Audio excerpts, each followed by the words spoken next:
कभी demon slayer, jujutsu Kaisen और solo levelling देखकर दिमाग में एक ख्याल आता है कि एनिम आजकल इतने इंसेनली अमेजिंग कैसे हो गए हैं। लाइटनिंग बिल्कुल सिनेमैटिक फील होती है, कैमरा मूवमेंट्स हॉलीवुड जैसे फील होते हैं and action scenes literally amazing. लेकिन फिर कमेंट में कोई ना कोई कहता है कि सीजीआई ने एनिम को खराब कर दिया है। तो सच क्या है? क्या एनिम सच में ओवरनाइट इतने अच्छे हो गए, या सीजीआई ने एनिम को सच में खराब कर दिया है, या फिर बिहाइंड द सीन में कुछ ऐसा हो रहा है जो कि मोस्टली फैंस को नहीं पता है। आज हम एग्जैक्टली वही डिस्कवर करने वाले हैं और ट्रस्ट मी, इस वीडियो के एंड तक तुम एनिम को बिल्कुल नए पर्सपेक्टिव से देखोगे। सबसे पहले एक बहुत बड़ा मिसकंसेप्शन क्लियर करते हैं। बहुत लोगों को लगता है कि ओल्ड एनिम एवरेज दिखते हैं और न्यू एनिम ही बहुत अमेजिंग और आई कैचिंग है, but honestly that's not true.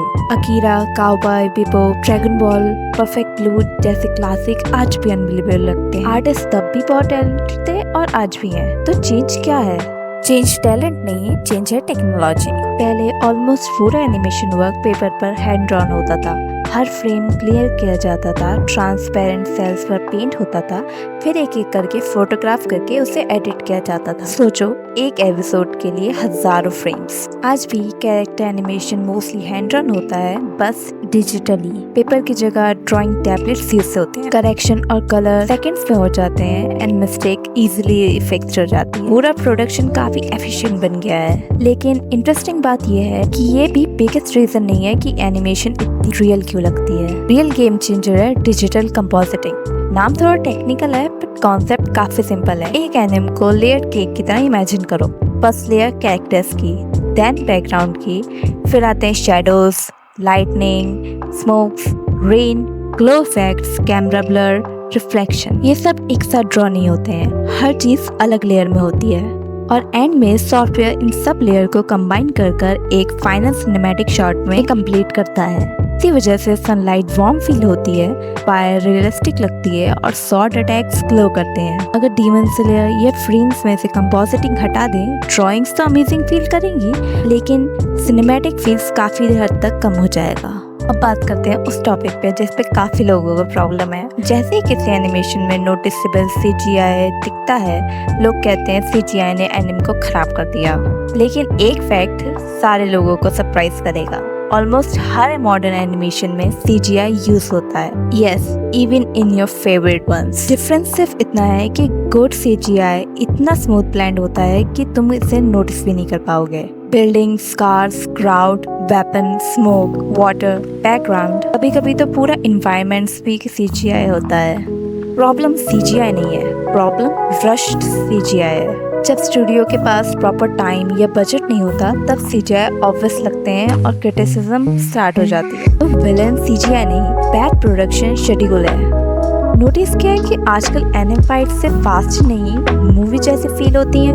Camera characters के अराउंड स्पिन करता है, शॉर्ट स्विंग को फॉलो करता है, एक्सप्लोजन के अंदर डाइव करता है। रीजंस, बहुत सारे बैकग्राउंड अब 3D में क्रिएट होने लगे हैं। कैरेक्टर मोस्टली 2D ही रहते हैं, लेकिन एनवायरनमेंट 3D हो गए हैं। इससे वर्चुअल कैमरा नेचुरली मूव कर सकते हैं और इसी वजह से एक्शन सीन्स इतने इमर्सिव फील होते हैं।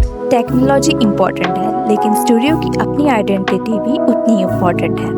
अनफोर्डेबल अपनी इनक्रेडिबल लाइटनिंग, विजुअल इफेक्ट्स और सीमलेस 2D 3D ब्लेंड्स के लिए फेमस है, इसलिए डीमन स्लेयर इतना सिनेमैटिक फील होता है। मापा डायनामिक एक्शन और रियलिस्टिक मूवमेंट्स के लिए एक्सीलेंट है। जुजुत्सु काइसेन हो या चेनसो मैन, हर फाइट इम्पैक्टफुल लगती है। Glow workers emotion story telling में शाइन करते हैं। सॉफ्ट कलर और एक्सप्रेसिव एनिमेशन हर इमोशनल सीन को मेमोरेबल बना देती है।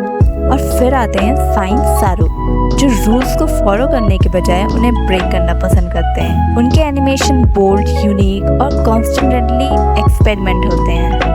एक और बात है जिस पे हमें और ज्यादा डिस्कशन करना चाहिए। ग्रेट एनिमेशन सिर्फ सॉफ्टवेयर से नहीं बनते हैं, उनके लिए टाइम बहुत चाहिए होता है। वर्ल्ड के बेस्ट एनिमेटर्स भी मूवी क्वालिटी एपिसोड नहीं बना सकते अगर उन्हें इम्पॉसिबल डेडलाइंस मिल रही हो। जो एनिमेशन इशू हम स्टूडियो पर ब्लेम करते हैं, उनमें से बहुत सारे रश्ड शेड्यूल, स्टाफ शॉर्टेज और प्रोडक्शन प्रेशर की वजह से होते हैं। टेक्नोलॉजी हेल्प करती है, लेकिन टाइम को रिप्लेस नहीं किया जा सकता।